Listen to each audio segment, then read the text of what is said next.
This is our Lewis coop. This is the egg door. This is where you reach in to get your eggs, like that. It's 5 feet tall.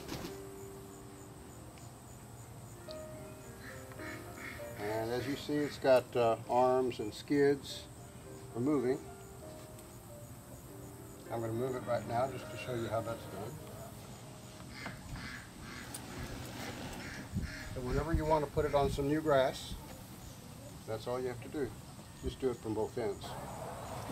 In the Lewis 6 coop, you have two full-size doors. As you see, the bottom one is the wire door and the top one is the solid door. The way this works is you lift this, you see these two teeth here? They lock right in like that, and it keeps it stably open, gives them a little extra shade here if they want to go in during the daytime. And it's a very secure coop. The doors are full width.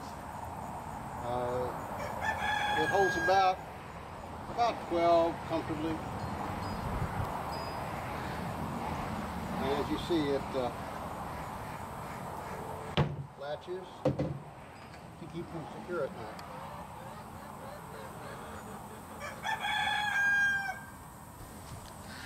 This is a new design for our coops. We've had a problem with too many chicks in our incubators and no place to put them. There's too many for our brooders, so we've designed something we call a Brooder coop. It's got two levels. As you see in here, there's a plastic tray that goes in the middle here. And what we do is we fill that with pine shavings, kind of like that. And we fill it up with these. Then we can put our chicks in here. This will hold an awful lot of chicks. As they get older, then we can rotate them into the bottom. Then they're in a coop.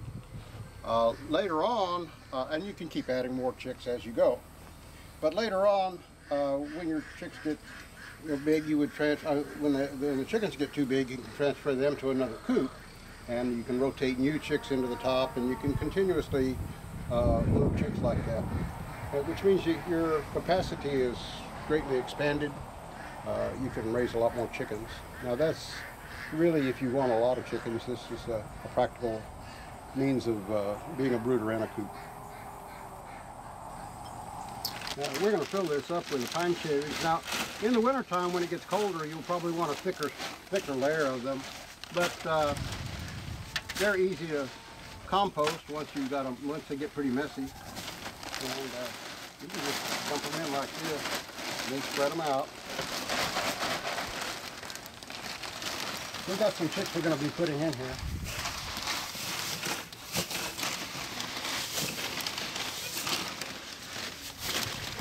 If you look up here in the top, you see that we've got hooks for hanging lamps, and depending upon the temperatures you've got, that will tell you about how many lamps you will need.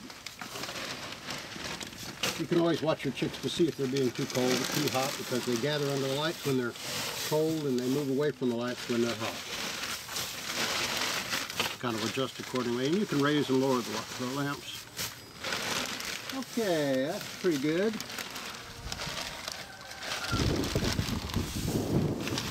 This should be it. We've got a lamp in here now. You could hang a couple of lamps in here if you needed to. I don't think you need more than a couple of them. The extra hooks you can use for hanging a waterer or a feeder if you want to do that type of watering and feeding. This is pretty much set up now for chicks. We do slide a 6-foot cedar board right here just to kind of help keep them in there, so when you open it they can't hop out. And it helps to contain the cedar shavings too.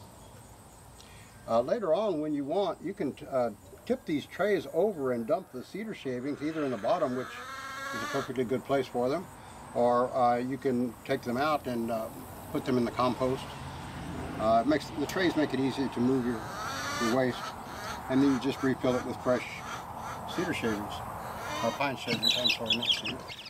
we're just adding some new chicks to this brooder, a brooder coop. And one light's going to be plenty for this for now. Weather hasn't gotten too cold at night, but as it gets cooler, we might add a second lamp, depending upon the temperature. And we'll just keep an eye on them to see